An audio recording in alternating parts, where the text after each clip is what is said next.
السلام علیکم اسٹوڈنٹ، آج ہمارا فرسٹ ایئر کی اسلامیات اختیاری کے امپورٹنٹ شارٹ کوسچن آنسر کا 7واں لیکچر ہے۔ اسٹوڈنٹ، ہم جتنے بھی کوسچن آنسر پڑھیں گے اس کی پکچر آپ کو ویڈیو کے آخر میں مل جائے گی۔ اب شروع کرتے ہیں۔ پہلا سوال ہے، کہتا عالم برزخ سے کیا مراد ہے؟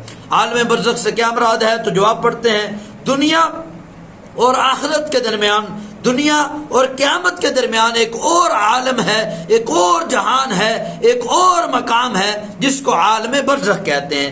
جتنے بھی جنوں اس دنیا سے کوچ کر جاتے ہیں، فوت ہو جاتے ہیں، وہ عالم برزخ میں چلے جاتے ہیں، اور جب قیامت قائم ہوگی، جب قیامت وقوع پذیر ہوگی، جب میدان محشر سجے گا، تو تمام لوگ، تمام جنوں اسی عالم برزخ سے پھر میدان محشر میں اکٹھے ہوں گے۔ اس کی مثال قبر کو لے لیجئے۔ جب بندہ دنیا سے چلا جاتا ہے تو قبر میں چلا جاتا ہے، تو وہاں سے اس کا عالم برزخ کا جو ہے معاملات شروع ہو جاتے ہیں۔ تو اس عالم کے دوران، اس وقفے کے دوران وہ عالم برزخ میں ٹھہرا رہتا ہے۔ یہ جو عالم برزخ کا وقت ہے، یہ نہ تو قیامت کا وقت ہے اور نہ ہی یہ دنیا ہے۔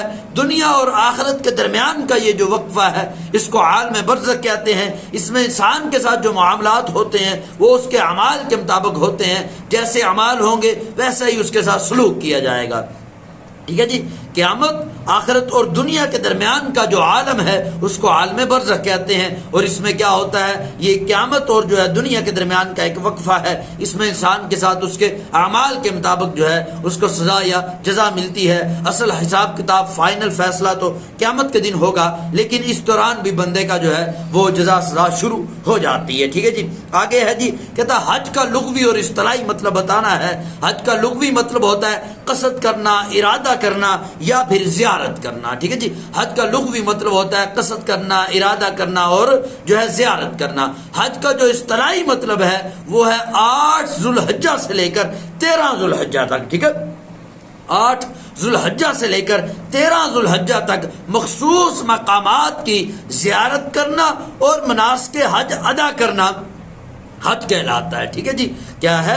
8 ذو الحجہ سے لے کر 13 ذو الحجہ تک مخصوص مقامات کی زیارت کرنا اور مناسک حج ادا کرنا کیا کہلاتا ہے؟ حج کہلاتا ہے۔ حج کا لغوی مطلب ہوتا ہے قصد، ارادہ کرنا اور زیارت کرنا، اور حج کا اصطلاحی مطلب ہے 8 ذو الحجہ سے لے کر 13 ذو الحجہ تک مخصوص مقامات کی زیارت بھی کرنا اور جو ہے مناسک حج بھی ادا کرنا۔ اگلا سوال ہے، ترجمہ کرنا ہے۔ کہتا صبر نصف الایمان، جو صبر ہے وہ بھی نصف ایمان ہے۔ صبر نصف الایمان، صبر جو ہے وہ نصف ایمان ہے۔ ٹھیک ہے جی۔ آگے ہے جی، کہتا عفو در گزر، جو ہے عفو کے جو ہے 4 فوائد لکھنے ہیں۔ عفو کہتے ہیں معاف کر دینے کو۔ اس کے کیا فوائد ہوتے ہیں؟ سب سے پہلے تو گناہ معاف ہوتے ہیں، اللہ راضی ہوتا ہے، لوگوں کے دلوں میں محبت پیدا ہوتی ہے، جو ہے بندے کے تعلقات خوشگوار ہوتے ہیں، جو ہے بندے کی عزت اور وقار میں اضافہ ہوتا ہے، اور جو ہے معاشرے میں محبت کی فضا پیدا ہوتی ہے، ایک دوسرے کے ساتھ محبت اور الفت پیدا ہوتی ہے، وسعت قلب اور وسعت نظر پیدا ہوتی ہے۔ دوبارہ دہرا دیتے ہیں، عفو در گزر کے کیا فوائد ہیں؟ اللہ راضی ہوتا ہے، گناہ معاف ہوتے ہیں، لوگوں میں محبت پیدا ہوتی ہے، جو ہے آپس کے تعلقات خوشگوار ہوتے ہیں، محبت کی جو ہے فضا پیدا ہوتی ہے، معاشرہ جو ہے وہ اس میں محبت کا جو ہے ایلیمنٹ پایا جاتا ہے، محبت پیدا ہوتی ہے، انسان کی عزت اور وقار میں اضافہ ہوتا ہے، وسعت قلب اور وسعت نظر پیدا ہوتی ہے۔ اگلا سوال ہے، جو عائلی زندگی ہے، گھریلو زندگی ہے، اس کے فوائد لکھنے ہیں۔ اس کا کیا فائدہ ہے؟ پہلے بھی پڑھ چکے ہیں۔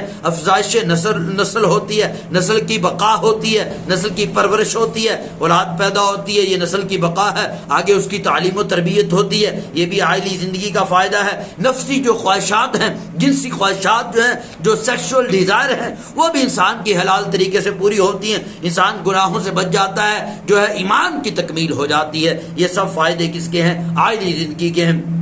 آگے ہے، کہا خیرکم خیرکم لاہلی، حدیث مبارکہ ہے، ترجمہ کرنا ہے۔ کہا خیرکم، تم میں سے بہتر وہ ہے، خیرکم لاہلی، جو اپنے اہل کے ساتھ بہتر ہو، اہل خانہ کے ساتھ بہتر ہو۔ اگلا سوال ہے جی، کہتا ہے جو پہلی اسلام کی درسگاہ ہے اس کا تعارف لکھنا ہے۔ تو پہلی جو اسلام کی درسگاہ ہے وہ صفا ہے، پہلے بھی ہم پڑھ چکے ہیں۔ مسجد نبوی کے ساتھ ایک سائبان تھا، ایک چبوترا تھا، جس میں صحابہ اکرام، وہ صحابہ اکرام جن کو صحابہ صفا کہا جاتا ہے، وہ تعلیم و تربیت کے لیے وہاں پر ٹھہرے رہتے تھے، اور ان کا جو معلم تھا، ان کے جو ٹیچر تھے، وہ معلم اعظم یعنی کہ آپ صلی اللہ علیہ وسلم تھے۔ وہ خود آپ صلی اللہ علیہ وسلم کی ذات مبارکہ خود ان کی تعلیم و تربیت کا بندوبست فرماتی تھی، اور جو اصحاب صفا تھے، جو صفا کے طالب علم تھے، ان کا اکثر وقت جو تھا صحبت رسول میں گزرتا تھا۔ نبی کریم صلی اللہ علیہ وسلم سے وہ اپنی علم بھی حاصل کرتے اور اپنی تعلیم و تربیت بھی کراتے۔ یہ وہ شخصیات تھی جو صفا کے مقام پر ٹھہر کر نہ صرف قرآن حدیث اور تفسیر کا علم حاصل کرتے بلکہ جو ہے اپنی عملی تربیت بھی حاصل کرتے تھے۔ تو یہ جو ہے اسلام کی جو پہلی درسگاہ تھی وہ صفا تھی جی۔ اگلا سوال ہے جی، کہتے ہیں مسجد جو اقصی ہے اس کی اہمیت بیان کرنی ہے۔ مسجد اقصی کو بیت المقدس بھی کہا جاتا ہے، مسجد اقصی کو بیت المقدس بھی کہا جاتا ہے۔ یہ فلسطین، یہ جو مشہور مسجد ہے مسجد اقصی، یہ فلسطین کا جو شہر ہے یروشلم، جس کو القدس بھی کہا جاتا ہے، یروشلم القدس بھی جس کو کہا جاتا ہے، یہ اس میں واقع ہے۔ یہ وہ مسجد ہے جس میں ایک نماز کا جو ثواب ہے 50,000 نمازوں کے برابر ہے، اور یہ وہی مسجد ہے جو مسلمانوں کا قبلہ اول تھا۔ پہلے مسلمان اس کی طرف رخ کر کے نماز پڑھتے تھے، اور آپ صلی اللہ علیہ وسلم نے یہی وہ مسجد ہے جس میں تمام انبیاء کرام کی امامت کرائی۔ دوبارہ پڑھ دیتے ہیں۔ سوال یہ تھا کہ مسجد اقصی کی فضیلت کو بیان کرنا ہے۔ مسجد اقصی کو جو ہے بیت المقدس بھی کہتے ہیں، مسجد اقصی کو بیت المقدس بھی کہتے ہیں۔ یہ جو تاریخی مسجد ہے یہ فلسطین کے مشہور شہر یروشلم جس کو القدس کہا جاتا ہے اس میں یہ واقعہ ہے۔ یہ مسلمانوں کا قبلہ اول بھی تھا، اور اس میں ایک جو نماز ہے وہ 50,000 نمازوں کے برابر ہے۔ یہی وہ مسجد ہے جس میں آپ صلی اللہ علیہ وسلم نے تمام انبیاء کرام کو امامت کرائی۔ اگلا سوال ہے، کہتا جو ریاست ہے اس کے عناصر ترکیبی بتانے ہیں۔ عناصر ترکیبی ہوتا ہے جس سے مل کر کوئی چیز بنی ہو، جیسا چائے کے عناصر ترکیبی کیا ہوں گے؟ دودھ ہوگا، پتی ہوگی، ٹھیک ہے جی، اس طرح چینی ہوگی۔ تو اسی طرح وہ کہہ رہا ہے جو ریاست ہے اس کے عناصر ترکیبی بتانے ہیں۔ تو جو ریاست ہے وہ کن چیزوں سے بنتی ہے؟ سب سے پہلے آبادی ہوگی، اور دوسرے نمبر پر علاقہ ہوگا، حکومت ہوگی، اقتدار اعلیٰ ہوگا۔ یہ چاروں چیزیں ہوں گی تو ریاست بنے گی۔ اگر آبادی نہیں ہے، لوگ نہیں ہے تو ریاست نہیں ہوگی، علاقہ نہیں ہے تو ریاست نہیں ہوگی، حکومت نہیں ہے تو ریاست نہیں ہوگی، اقتدار اعلیٰ نہیں ہے تب بھی ریاست نہیں ہوگی۔ تو اگلا سوال ہے الخلق عیال اللہ، اس کا ترجمہ کرنا ہے ساری مخلوق اللہ کا کنبہ ہے۔